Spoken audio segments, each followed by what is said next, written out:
Good morning. अभी तक हम आप लोगों को 19 वीडियो चुंबकत्व एवं द्रव्य के दे चुके हैं थ्योरी में। उसके बाद 4 वीडियो हमने आपको ऑब्जेक्टिव का भी दिया था। जैसा कि हम आपको पिछला वीडियो में बताए थे कि आज से हम लोग नया चैप्टर पढ़ने जा रहे हैं।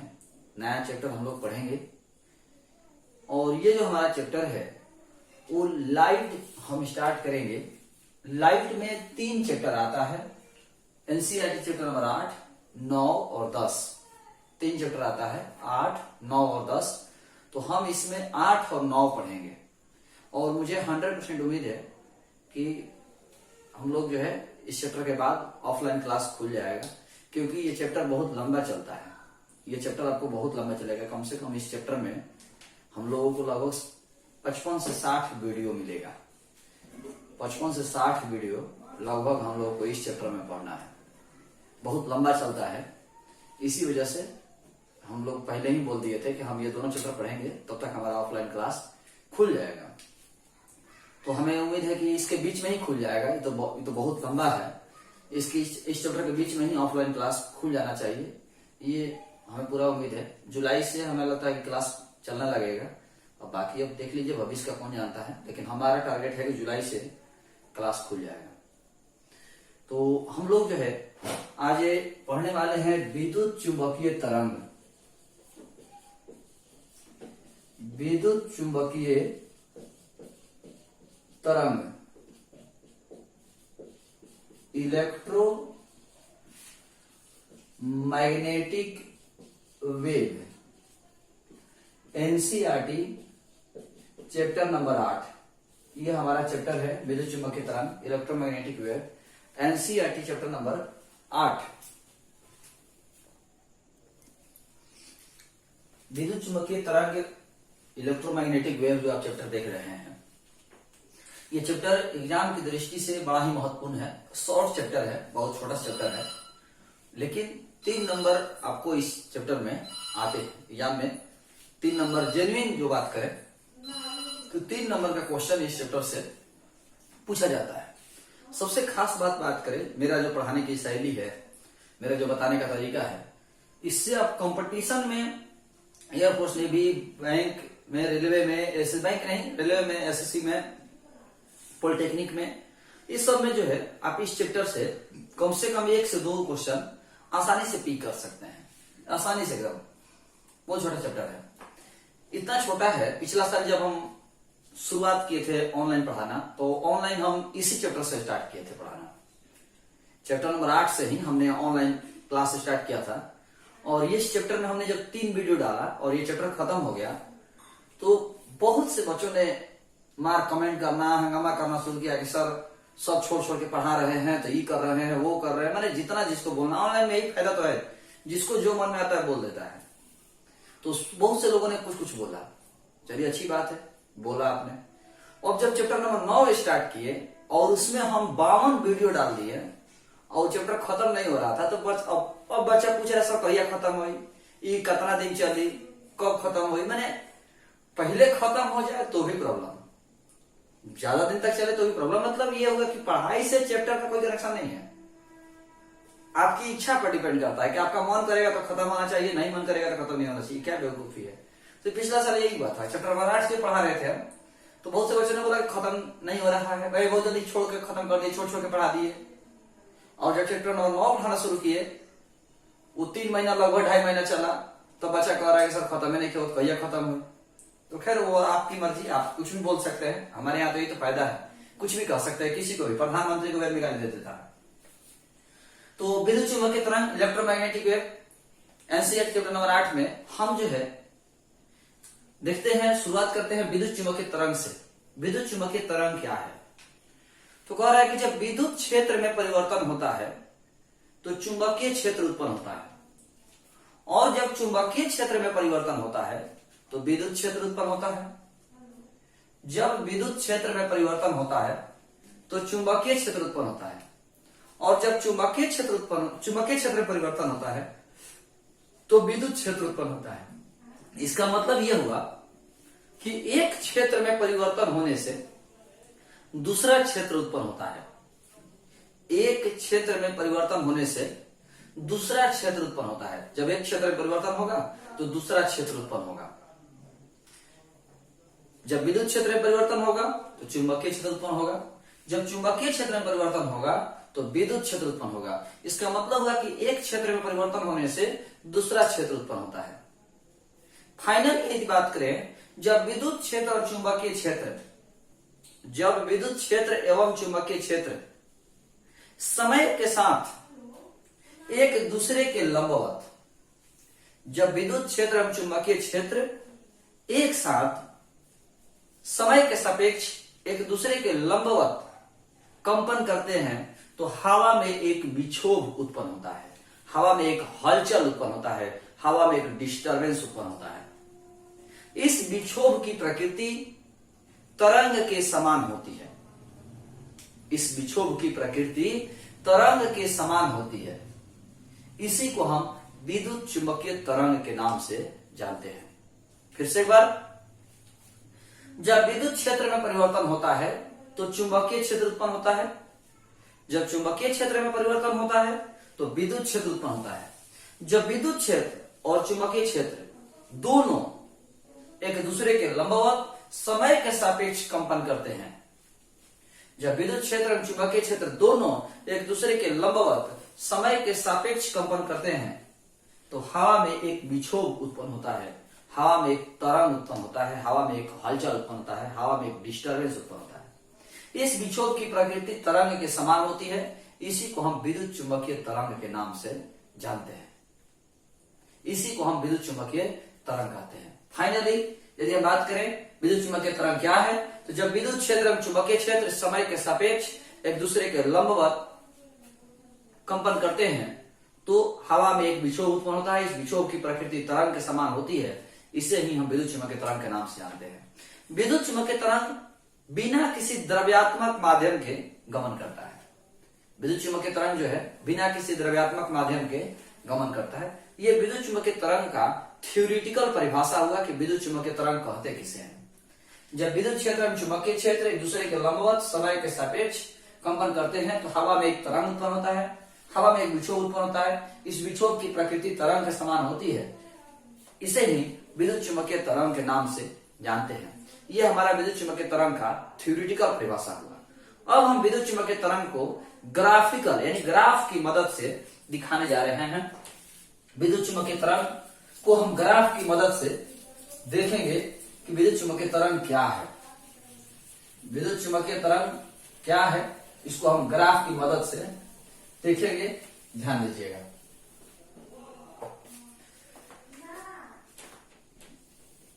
ये एक्स अक्ष,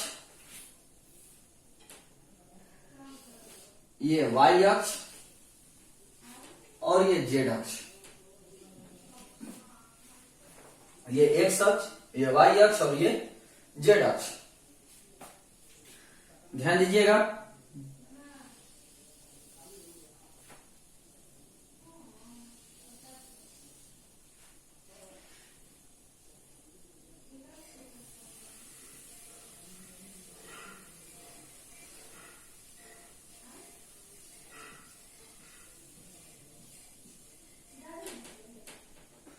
ये आपका विद्युत क्षेत्र है,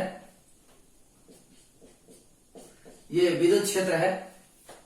तो ये सब जो आप देख रहे हो ये आपका सब विद्युत क्षेत्र है।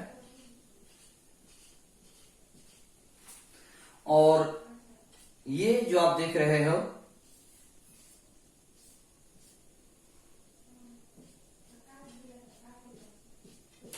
ये सब चुंबकीय क्षेत्र है। इधर आपका विद्युत क्षेत्र है सीधा, और इधर जो है आपका चुंबकीय क्षेत्र है। ये सब जो आप देख रहे हो ये आपका चुंबकीय क्षेत्र है। तो जब विद्युत क्षेत्र और चुंबकीय क्षेत्र एक दूसरे के लंबवत समय के सापेक्ष कंपन करते हैं तो हवा में एक तरंग उत्पन्न होता है। इस तरंग की प्रकृति, इस विक्षोभ की प्रकृति तरंग के समान होती है, जिसे हम विद्युत चुंबकीय तरंग कहते हैं। तो यही आपका विद्युत चुंबकीय तरंग है। यही आपका विद्युत चुंबकीय तरंग है। यानी आपने क्या देखा, फिर से एक बार समझिएगा कि जब विद्युत क्षेत्र और चुंबकीय क्षेत्र समय के सापेक्ष एक दूसरे के लंबवत कंपन करते हैं तो हवा में एक विक्षोभ उत्पन्न होता है। इस विक्षोभ की प्रकृति तरंग के समान होती है, जिसे हम विद्युत चुम्बकीय तरंग कहते हैं। सबसे खास बात, विद्युत चुम्बकीय तरंग विद्युत क्षेत्र और चुंबकीय क्षेत्र दोनों के लंबवत गमन करता है। विद्युत चुम्बकीय तरंग विद्युत क्षेत्र और चुंबकीय क्षेत्र दोनों के लंबवत गमन करता है, लंबवत कंपन करता है। यानी विद्युत चुम्बकीय तरंग विद्युत क्षेत्र और चुंबकीय क्षेत्र दोनों के लंबवत है। अभी हमने जस्ट कुछ देर पहले बताया कि जब विद्युत क्षेत्र और चुंबकीय क्षेत्र एक दूसरे के लंबवत कंपन करते हैं, जब विद्युत क्षेत्र और चुंबकीय क्षेत्र दोनों एक दूसरे के लंबवत कंपन करते हैं तो हवा में एक विक्षोभ उत्पन्न होता है। इस विक्षोभ की प्रकृति तरंग के समान होती है और यह तरंग जो है दोनों के लंबवत है। यानी कुल मिलाकर के विद्युत क्षेत्र, चुंबकीय क्षेत्र और विद्युत चुम्बकीय तरंग तीनों एक दूसरे के लंबवत होते हैं। विद्युत क्षेत्र, चुंबकीय क्षेत्र और विद्युत चुम्बकीय तरंग तीनों एक दूसरे के लंबवत होते हैं, इसीलिए इसको कहा जाता है कि परस्पर लंबवत होते हैं।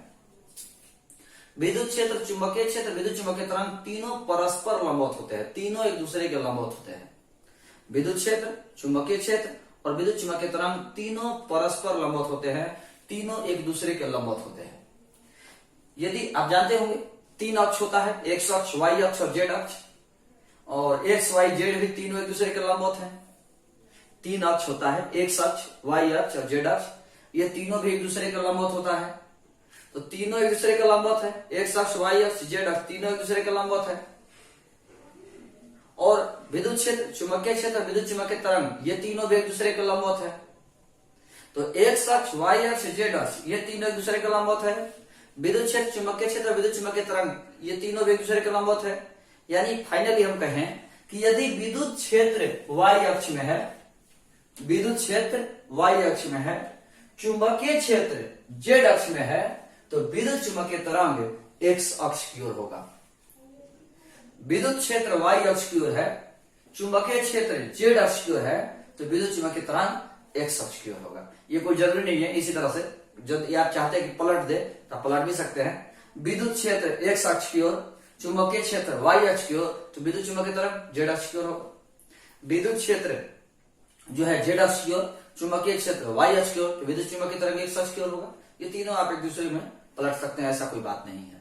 फाइनली यदि हम बात करें बहादुर, विद्युत क्षेत्र, चुंबकीय क्षेत्र एक दूसरे के लंबवत जब कंपन करते हैं तो हवा में एक विक्षोभ उत्पन्न होता है। इस विक्षोभ की प्रकृति तरंग के समान होती है, जिसे हम विद्युत चुम्बकीय तरंग के नाम से जानते हैं। विद्युत चुम्बकीय तरंग विद्युत क्षेत्र और चुंबकीय क्षेत्र दोनों पर लंबवत होता है, दोनों के लंबवत कंपन करता है। आप विद्युत क्षेत्र, चुंबकीय क्षेत्र पहले से ही कल लंबवत कंपन करता था। यानी कुल मिलाकर के विद्युत क्षेत्र, चुंबकीय क्षेत्र और विद्युत चुम्बकीय तरंग तीनों एक दूसरे के लंबवत होते हैं, तीनों परस्पर लंबवत होते हैं। हम जानते हैं कि एक्स अक्ष, वाई अक्ष और जेड अक्ष ये तीनों भी एक दूसरे के लंबवत होते हैं। इसका मतलब हम कह सकते हैं कि यदि विद्युत क्षेत्र एक्स अक्ष की ओर है, चुंबकीय क्षेत्र वाई अक्ष की ओर है, तो विद्युत चुम्बकीय तरंग जेड अक्ष की ओर होगा। विद्युत क्षेत्र वाई अक्ष की ओर है, चुंबकीय क्षेत्र जेड अक्ष की ओर है, तो विद्युत चुम्बकीय तरंग एक्स अक्ष की ओर होगा। इस प्रकार तो हमारा ग्राफिकल डिफिनेशन, ग्राफ की मदद से और लैंग्वेज की मदद से हमने आपको विद्युत चुम्बकीय तरंग का परिभाषा दिखा दिया। विद्युत चुम्बकीय तरंग क्या है हमने आपको लैंग्वेज से भी बता दिया और ग्राफ की मदद से भी बता दिया कि विद्युत क्षेत्र वाई अक्ष की ओर है, ये आपका सब विद्युत क्षेत्र का सिंबल है। ये चुंबकीय क्षेत्र जेड अक्ष की ओर है, चुंबकीय क्षेत्र का सिंबल है। तो दोनों के मिलने से विद्युत चुम्बकीय तरंग उत्पन्न हुआ, जो कि एक्स अक्ष की ओर जा रहा है। अब हम आपको विद्युत चुम्बकीय तरंग के गणितीय डिफिनीशन, गणितीय परिभाषा बताने जा रहे हैं। विद्युत चुम्बकीय तरंग के मैथमेटिकल परिभाषा, गणितीय परिभाषा बताने जा रहे हैं। गणितीय परिभाषा हम आपको बताने जा रहे हैं कि विद्युत चुम्बकीय तरंग का गणितीय परिभाषा क्या होगा। विद्युत चुम्बकीय तरंग का गणितीय परिभाषा क्या होगा, चलिए ध्यान दीजिएगा।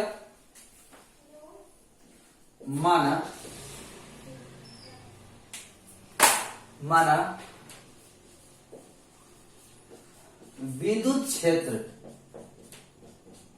कैपिटल ई, चुंबकीय क्षेत्र कैपिटल बी, विद्युत चुम्बकीय तरंग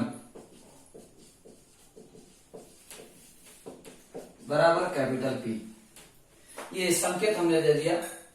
अतः विद्युत चुंबकीय तरंग को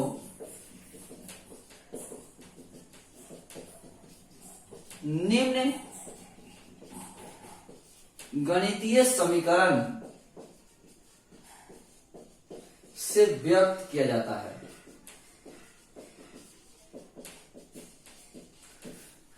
विद्युत क्षेत्र E है, चुंबकीय क्षेत्र B है, विद्युत चुंबकीय तरंग P है। तो विद्युत चुंबकीय तरंग को निम्न गणितीय समीकरण से व्यक्त किया जाता है। वेक्टर E डॉट B बराबर 0, vector E dot vector B बराबर 0। आप पढ़े होंगे, आपको याद होगा, जब दो सदिशों का डॉट 0 हो तो दोनों सदिश एक दूसरे के लंबवत होते हैं। जब दो सदिशों का डॉट 0 हो तो दोनों सदिश एक दूसरे के लंबवत होते हैं। जब दो सदिशों का डॉट 0 हो तो दोनों सदिश एक दूसरे के लंबवत होते हैं। तो E डॉट B बराबर 0, E डॉट B बराबर 0, इसका मतलब हुआ कि E जो है B पर लंब है। जब दो सदिशों का डॉट 0 हो तो दोनों सदिश एक दूसरे के लंबवत होते हैं। तो E डॉट B बराबर 0, इसका मतलब E जो है B पर लंब है। विद्युत क्षेत्र चुंबकीय क्षेत्र पर लंब है, विद्युत क्षेत्र चुंबकीय क्षेत्र दोनों एक दूसरे के लंबवत हैं। इसके बाद यदि हम बात करते हैं पुनः वेक्टर E क्रॉस B बराबर P, E क्रॉस B बराबर P, E क्रॉस B बराबर P। बहादुर शायद आप तो जानते होंगे, पढ़े होंगे आप कि vector A cross vector B बराबर वेक्टर C हो, vector A cross vector B बराबर वेक्टर C हो तो C जो है A और B दोनों पर लंब होता है। A क्रॉस B बराबर C हो तो C जो है A और B दोनों पर लंबवत होता है। A क्रॉस B बराबर C हो तो C जो है A और B दोनों पर लंबवत होता है। तो E क्रॉस B बराबर P हो, E क्रॉस B बराबर P हो तो हम P कह सकते हैं कि E और B दोनों पर लंबवत है। E क्रॉस B बराबर P हो तो P जो है E और B दोनों पर लंबवत है। तो हम कह सकते हैं कि P जो है E पर लंब है और P जो है B पर लंब है। P जो है E पर भी लंब है और P जो है B पर भी लंब है। यहां आपने क्या देखा, E डॉट B बराबर 0 है तो E जो है B के परपेंडिकुलर है। E डॉट B बराबर 0 है तो E जो है B के परपेंडिकुलर है, E जो है B के लंबवत है। E क्रॉस B बराबर P है, इसका मतलब हुआ कि P जो है E पर भी लंब है, P जो है B पर भी लंब है। तो E और B एक दूसरे के लंबवत है। E और B के बीच का कोण 90 डिग्री है, P और E के बीच का कोण 90 डिग्री है, P और B के बीच का कोण 90 डिग्री है। फाइनली हम कह सकते हैं कि E, B और P तीनों एक दूसरे के लंबवत होते हैं। E, B और P तीनों एक दूसरे के लंबवत होते हैं, यानी E, B और P परस्पर लंबवत होते हैं। विद्युत क्षेत्र, चुंबकीय क्षेत्र और विद्युत चुंबकीय तरंग तीनों एक दूसरे के लंबवत होते हैं। एग्जाम में आपसे पूछेगा कि विद्युत चुंबकीय तरंग का गणितीय समीकरण क्या है, तो एक समीकरण आपका ये वाला होगा और दूसरा समीकरण आपका ये होगा। अब बारीकी एक पॉइंट है, बारीकी से ध्यान दीजिएगा, सब लोग ध्यान दीजिएगा इस पॉइंट को। उसके साथ क्या बता रहे हैं, E क्रॉस B बराबर P ये सही है, B क्रॉस E बराबर P